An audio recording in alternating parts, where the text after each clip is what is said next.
After 14 nights of silence, Nick knew his marriage was falling apart. But when therapy failed and suspicion grew, he followed his wife and uncovered a truth that shattered his world. What he did next wasn't revenge. It was justice with a signature. 14 nights. That's how long it had been since Nick and Emma last had a real conversation. Not small talk, not a good night muttered into the dark. A real exchange, words that meant something. Instead, they lived like roommates who'd run out of reasons to pretend. She turned away when he reached for her. She fell asleep with her back to him, phone clutched tight, screen lighting up with conversations he wasn't part of. Every night, Nick stared at the ceiling, wondering what had shifted. Every morning, she walked past him like he was furniture. At first, he tried to explain it away. Stress, deadlines, burnout. Emma worked in marketing, and her firm had been pushing a new campaign. But even stress had limits. This wasn't tired. This was checked out. The silence between them had grown roots, creeping into every part of their home. And Nick, 34, normally rational and calm, was starting to unravel. One night he finally spoke. Not in anger, not with accusations. Just a quiet plea in the dark. "Emma, talk to me." She didn't answer. Not the first time, not the second. When she finally did, she didn't turn to face him. Just said, "You're overreacting." That was the crack. Not because of what she said, but how she said it. Like his pain was a nuisance. Like his loneliness was an exaggeration. He stood up, trying to get her to see him, to feel anything. But all he got was the same shrug, the same deflection. "I'm tired. I don't have the energy for this." Nick wasn't looking for drama. He was looking for connection. He wanted to understand. He wanted to help. But it felt like he was trying to hold together a house that had already collapsed. The next morning, he tried again over coffee. He apologized for raising his voice, for pushing. He asked her what was wrong. She didn't answer. Just sat across from him, staring at the steam from her cup. "Do you still want to be with me?" he asked, voice barely above a whisper. She didn't say yes. She didn't say no. She just walked away. At therapy the following week, Emma was quiet, detached. When asked what she needed, she said, "Space." When Nick said he needed honesty, she rolled her eyes. He tried to meet her halfway. She didn't move an inch. By the end of the session, Nick felt more alone than when they walked in. It was clear. Emma was physically present, but emotionally elsewhere. The next night, she went to bed early, said she was tired again. No kiss, no goodnight. Just the sound of the bedroom door closing. Nick stood in the kitchen, watching the rain trail down the window. It used to be their kind of night. Quiet, cozy, a reason to stay close. Now it just felt like a countdown. Each step she took away from him wasn't loud. It was subtle, but it was constant, and it was deliberate. He didn't know where she went in her head when she looked right through him, but he knew she wasn't with him anymore. Not really. At first, he blamed himself. Maybe he hadn't been attentive. Maybe she needed something he hadn't given. But when someone stops showing up emotionally, when they stop trying, it's no longer a marriage. It's maintenance. 2 weeks in, Nick met his best friend Josh at a diner. It wasn't planned, just a desperate need to talk to someone who'd listen. Josh listened, and when Nick finished, Josh leaned in and asked the one question Nick hadn't let himself ask out loud. "Have you ever followed her? Just to see?" Nick recoiled at first. "I'm not that guy." But Josh didn't back off. "I'm not saying play detective. I'm saying maybe stop assuming the best when all the signs point to something else." It stuck with him. That night, Emma left again, said it was a girls' night. She smiled, kissed him on the cheek, and walked out the door. And Nick, against everything he thought he was, followed her. He didn't know what he'd find. A quiet dinner with friends, a movie, a harmless night out. What he saw instead would change everything. Nick had never done anything like this before. He wasn't the kind of man who followed people. He believed in privacy, in trust. But trust wasn't cutting it anymore. Trust had turned into denial. So when Emma left that Friday night, wearing perfume she hadn't worn in months, and with a lightness in her step he hadn't seen in weeks, Nick waited 5 minutes, grabbed his keys, and followed her. She drove across town, music on, windows cracked. From a safe distance, Nick tailed her, heart pounding, hands tight on the wheel. He kept expecting her to pull into a driveway, a restaurant, maybe even meet her friends at a familiar spot. Instead, she pulled into the parking lot of a downtown club. Not a quiet bar, a full-on nightclub. He parked across the street, engine off, ducking low in the seat. It was surreal. This wasn't a place Emma ever mentioned, and certainly not one she would go to alone. But she wasn't alone. Minutes later, Nick watched through the rain-speckled windshield as a man approached her. Tall, athletic, maybe a little younger. She smiled, hugged him like it was normal, like it was familiar. They walked inside together. Nick didn't follow. He sat there, breathing through the chaos building in his chest. Maybe it was innocent. Maybe it wasn't what it looked like, but he had to know. So he got out, crossed the street, and stood in the shadows near the window. Inside, Emma was laughing. Not the tired, forced smile she gave him lately, but the real kind. Animated. Warm. Her hand rested on the man's arm. She leaned in to speak into his ear over the music. He touched her waist, and she didn't flinch. Nick pulled out his phone and hit record. Just 30 seconds.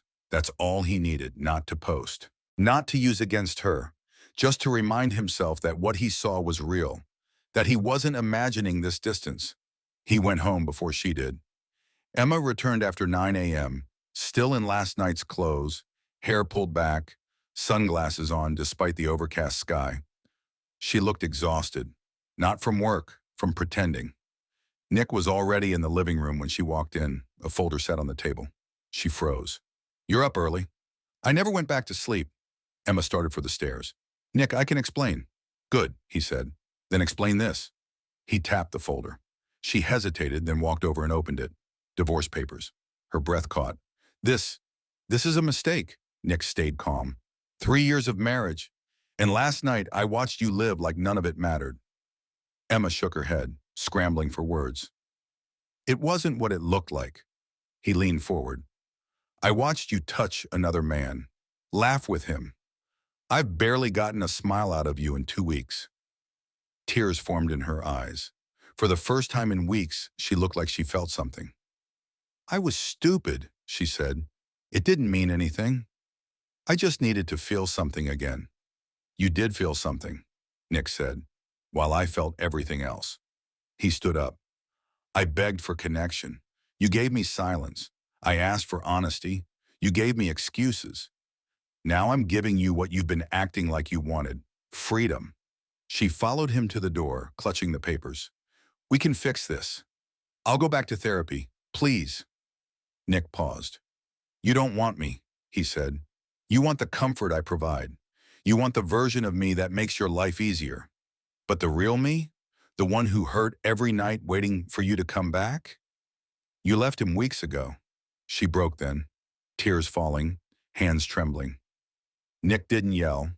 He didn't gloat. He opened the door. "Emma," he said softly, "if you still want to dance, go back to that club. I hear you're good at pretending." Then he left. The moment the door closed behind him, the weight lifted. Not all at once, but enough to take the first step towards something new. Not revenge, just peace. Nick didn't expect to feel better after serving the divorce papers. He didn't expect closure, but he also didn't expect the flood of messages that came later that same day. Emma texted him 5 times before noon, then called, then emailed. Each one carried the same message in different packaging. "I'm sorry. Please talk to me." By late afternoon, she showed up at his temporary place, a short-term rental he'd secured a few days before. She looked shaken, panicked even. But Nick didn't feel anger anymore, just clarity. She stood in the doorway holding the folder. "Nick, please, just give me 5 minutes." He nodded, stepping aside. They sat across from each other in the small living room. She clutched the papers like they were evidence of a crime she hadn't meant to commit. Maybe she didn't, but the result was the same. "I messed up," she said. "I know that. I was selfish. I shut down, and instead of fixing things with you, I escaped." Nick stayed quiet. Emma glanced up at him. "You were right. about everything. I wasn't there anymore. But it wasn't because I stopped loving you. Then why? He asked. Her eyes welled. Because I felt like I was disappearing. Like every day was the same and I was just fading. I didn't know how to talk about it, so I didn't. So you replaced me, Nick said. With strangers, with attention, with anything that wasn't this. She didn't deny it. I just needed to feel alive, she said quietly. It had nothing to do with you. You were always there, and I took that for granted. Nick leaned forward. And what if I had done the same? Found someone else to make me feel something? Would you be sitting here saying the same things? Emma looked away. That night in the club, he continued, you weren't lost. You weren't confused. You looked free. And that's what broke me. You weren't struggling. You were enjoying it. I wasn't, she said quickly. I was pretending. Nick shook his head. Pretending takes effort. What I saw didn't look like effort. It looked like relief. Emma swallowed hard. I thought you'd fight for me. I did, Nick said. Every night you turned away, I fought. Every time I held back anger to keep peace, I fought. Every time I asked you to be honest and you gave me silence, I fought. Emma's voice dropped. And now? Now I'm done fighting alone. For a long moment, neither of them spoke. Outside, traffic moved. The world went on. And for once, Nick didn't feel like he had to keep up with it. Emma finally asked, is there anything I can do? Nick stood. You can sign. She stood too, desperate now. What if we try again? No distractions, no clubs, just us. Real counseling. A fresh start. He looked at her, really looked, and felt the absence of everything they once had. Emma, you needed to feel something, he said. I needed to stop feeling ignored. I begged you to meet me halfway, and you walked in the other direction. She reached out, but he stepped back. This isn't about revenge, Nick added. It's about respect. For myself. Emma's face crumbled. She nodded slowly, then picked up a pen from the table and signed. I hope you find peace, she said quietly. Nick opened the door for her. I already have, he replied. She stepped out. No final plea, no parting words, just the sound of her leaving. And this time she didn't look back. 3 days after Emma signed the papers, Nick filed them. He didn't tell her. He didn't need to.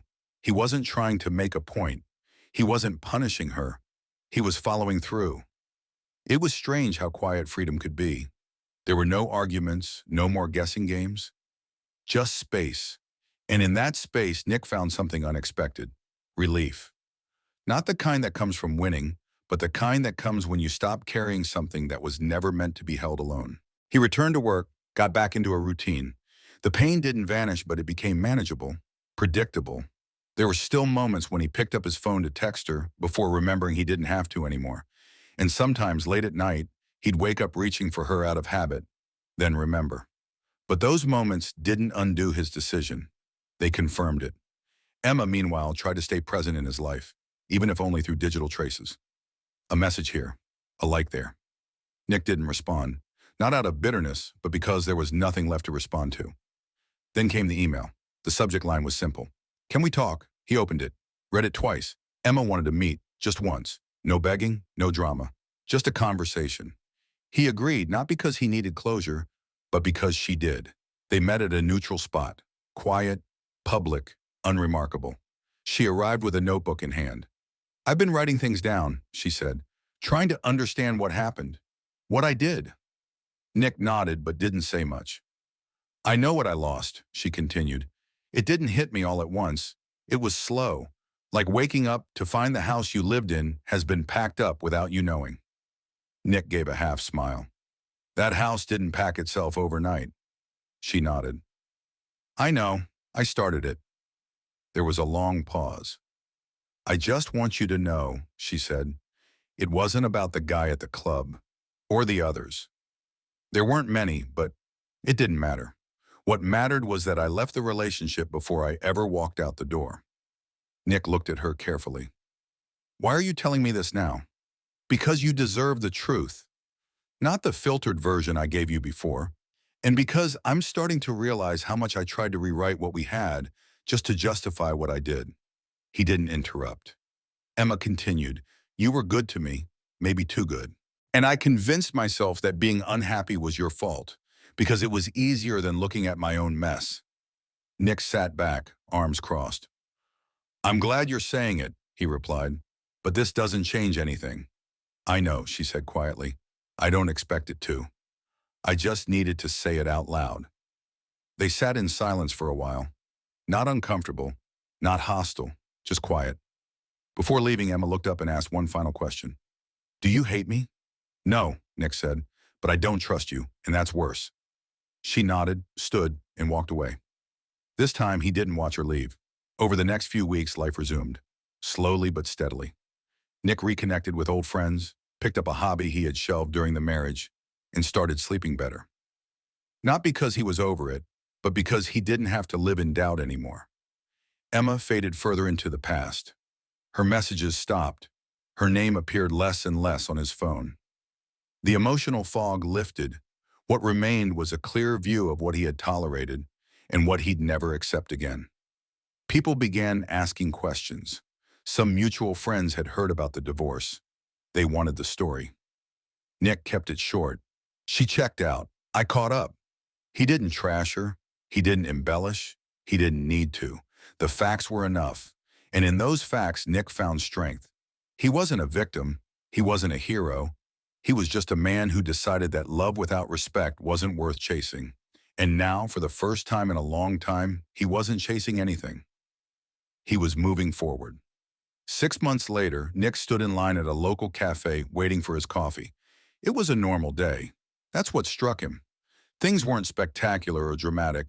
They were just normal, peaceful. And for the first time in over a year, that felt like enough. The pain wasn't gone. It had just become part of the background, no longer steering his choices. He still remembers the silence in his marriage, the nights spent guessing, the confusion of watching someone he loved become unrecognizable. But those memories had changed. They weren't sharp anymore, just lessons. He'd moved to a smaller apartment across town, closer to work and closer to himself. No more empty spaces filled with tension. No more walking on eggshells or questioning whether he was too much or not enough. He didn't date at first. He wasn't looking to replace anyone. He needed time to rebuild his own foundation, to rediscover who he was without trying to hold up a relationship that was already falling. And he learned something crucial during that time, something simple but powerful. You can't save a relationship by sacrificing yourself. Nick had spent so long trying to be understanding, trying to fix what was broken, that he forgot something basic. Love isn't supposed to make you feel invisible. It's not supposed to make you feel like a burden. When someone stops choosing you, that's the choice. The day he served Emma the divorce papers wasn't the day the marriage ended. That had happened weeks before. The paperwork was just an acknowledgement, a formality to mark a truth they'd both been avoiding. He didn't regret trying. He didn't regret forgiving her in the past, or suggesting therapy, or staying hopeful longer than he should have. What he regretted was waiting so long to choose himself. That choice didn't feel heroic at the time. It felt like failure. But looking back, it was the beginning of a different kind of strength, the kind that doesn't need permission or applause. Friends started noticing the difference. His posture changed. He laughed more. He wasn't scanning his phone for signs of neglect. He wasn't rehearsing emotional conversations in his head before going home. He was free, not just from Emma, but from the weight of confusion. He started journaling, not for closure, but to track his thoughts. Not everything made sense. Some days still carried a dull ache, but he knew now that discomfort wasn't a red flag. It was just proof he had grown. One afternoon, he got a text from an unknown number. It was Emma. Just wanted to say, I hope you're well. No agenda, just that. He read it once, then deleted it. Not out of anger, but because it wasn't his responsibility anymore. He didn't need her guilt, her check-ins, or her closure. He already had all the answers he needed. She left. He let her go. And in the process, he found something she couldn't give him. Peace that didn't depend on someone else staying. He never shared the video of her in the club, never told her friends, never aired the details. Because the point of the story wasn't to expose her. The point was that he survived it. And that's the part most people forget. The power isn't in what happened to you. It's in how you respond. Nick had been broken once, but now he was whole on his own terms. The world hadn't changed. People still cheated. People still lied. But he had changed. He no longer feared being alone. He feared wasting time on anyone who made him feel like he had to prove his worth. And that's what this story was really about. Not revenge, not betrayal, not a dramatic ending, but dignity. The kind that says, I know what I bring, and if you can't see it, I'll walk away without waiting for you to open your eyes.